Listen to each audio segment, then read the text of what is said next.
Ayun guys, welcome to my vlog. Andito nga pala tayo ngayon sa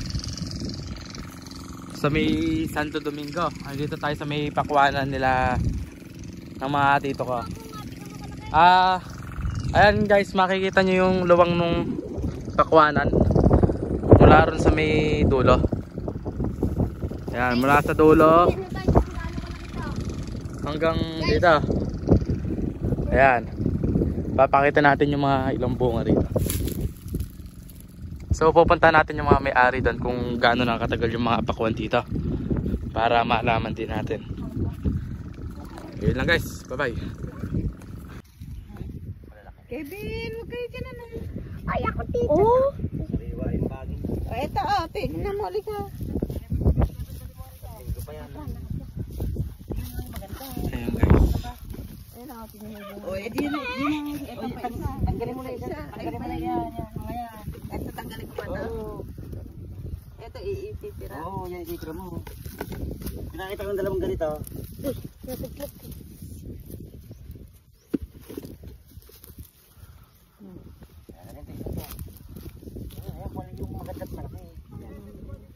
Asan?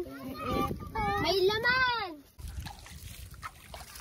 Ayan guys, nandito kami ngayon sa anong lugar po ito? Santo Domingo. Santo Domingo. Sa malapit San Fabian. Hulo ka. Sa Hulo. Gaano po ba kaluwag yung pakwanan po dito na to? Sa hektarya rin. Magit sa hektarya daw to. Ayan guys, napakaluwag. Ando, kama sa kubo na yan. Ayan, hanggang sa may ayan, sa may kubo na yan. Ayan. Gaano po katagal yan? Ganyan po kalaki. Ano yan? Ang una ngayon ano? 40 days na. Ayan. 42. Bali, pang 42 days na daw yung mga ganyan. Ganyan na kalaki yung mga bunga. Ayan. Daw ka naglag sa medyo maluwang. Para makita na tayo. Ayan. Sa isang hektarya po, gaano po karami yung kinikita? 300 ganyan, 300 mahigit. Kaya mga 300,000 daw. Tapos, mga ilang truck po yun? Pagka maganda yung bunga, pinakamahina nun, 4. Ayan, mga 6, mga 6 ganyan. mga 4 na truck yung forward. Tapos pagka sa elf, mga 6 daw. Ayan guys, nagdidilig sila.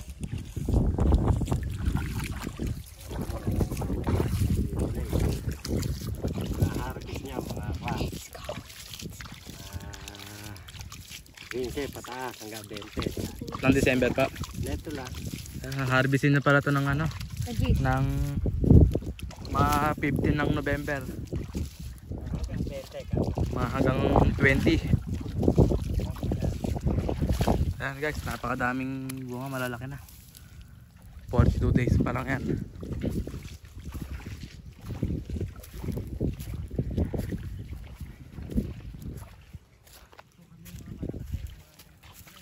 Maghahanap tayo ng mga malalaking bunga dito.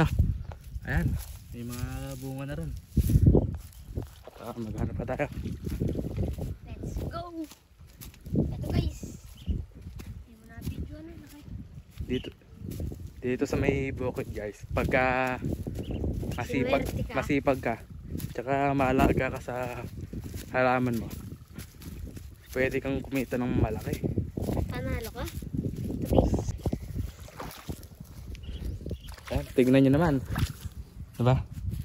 Sa may mahigit sa isang hektarya bukid na to, pwede siyang kumita ng 300,000 na nagkakapasok sa 6 na truck. Ayan, ang may kakarga. Pero lang, ilang buwan lang siyang aalagaan, pwede ka nang kumita ng marami, diba? Basta matyaga ka lang sa pag-aalaga.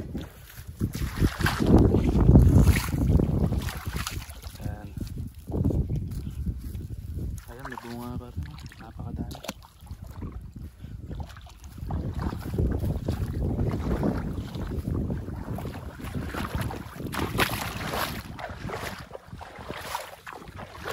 Ayan yung mga nagdidilig.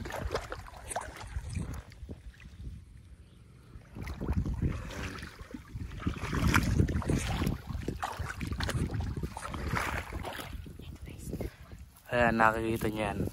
Kaya may, ayan, para maging mataba yung sa ugat niya. Tapos dito nagagambol sila ng ginikan. Tapos tayo ng kalabaw. Ayan. Ay, tayo pala ng baboy. Ayan. Sa ganyang kaluwang, sa ganyang kalaki, ganoon na siya kahaba. Nakakarating na siya hanggang doon. Tapos sa 42 days, yung bunga niya, ganyan na siya kalaki. Ayun o. Isang dakot ng kamay. Ay, hindi pa pala. 2 dakot ng kamay. Ayun o. Lalaki na guys. Bali, sa November 10, ilang days na lang. Pwede na pala siyang kumita. Pwede lang kumita ng 300,000, 300 to 400,000. Ganun kabilis kumita sa bukid. Yan. Kung matyaga ka lang talaga, kikita ka talaga ng marami.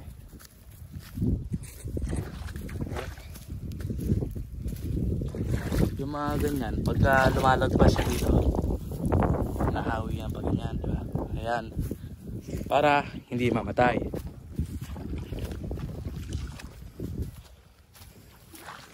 Sa bukid talaga, bawal lang maarte. Kung gusto mo talagang kumita ng maraming pera, kailangan matyaga ka.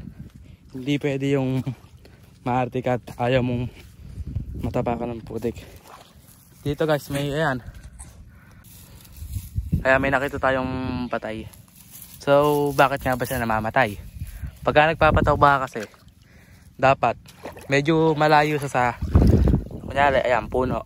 Tapos eto, pwede mo siya ipaikot dito. Kung yung patabang gagamitin mo ay malakas. Dahil kung malapit siya dito, pwedeng maapektuhan yung ugat na pwedeng ikamatay, tulad na lang nang nangyari doon. Yun yung isa sa iniingatan dito sa pakwanan. Kailangan alam mo rin yung mga gagawin mo para sa ikabubuti ng halamang pakwan.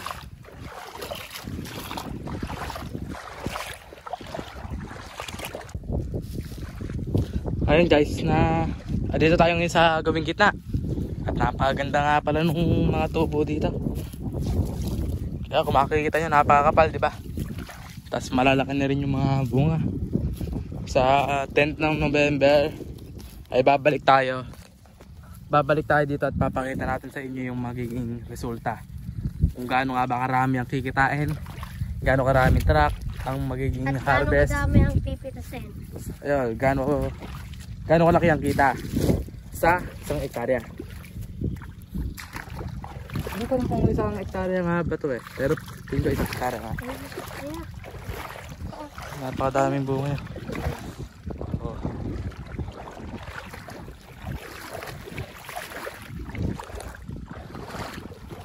Ngayon nga ay araw ng diligan, pero sa nakikita natin, hindi pa puno yung ibang daanan ng tubig doon. Kaya hindi pa nakakapagdilig sa ibang bahagi.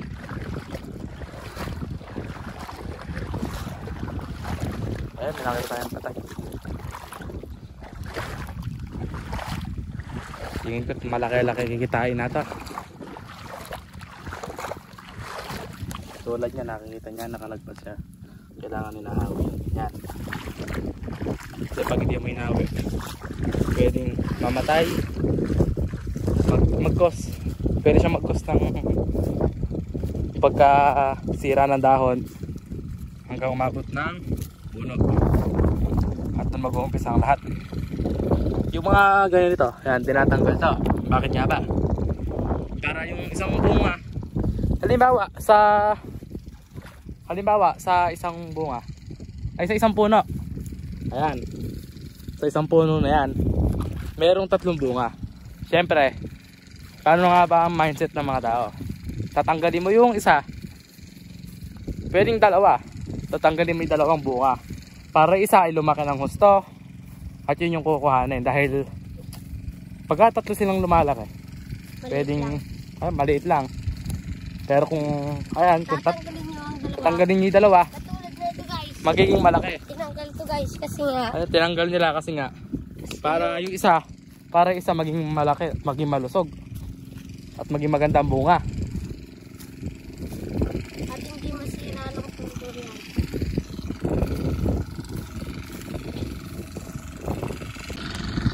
Ayun, nakikita nyo ba, napakaluwang, di ba?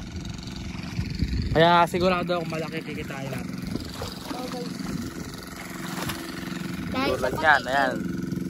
Natapon na nila yan. Para yung isa na yon lumaki ng husto. Di ba? Mindset. ito din guys. Yan, nilagay. Ayun na lang guys. Bye bye.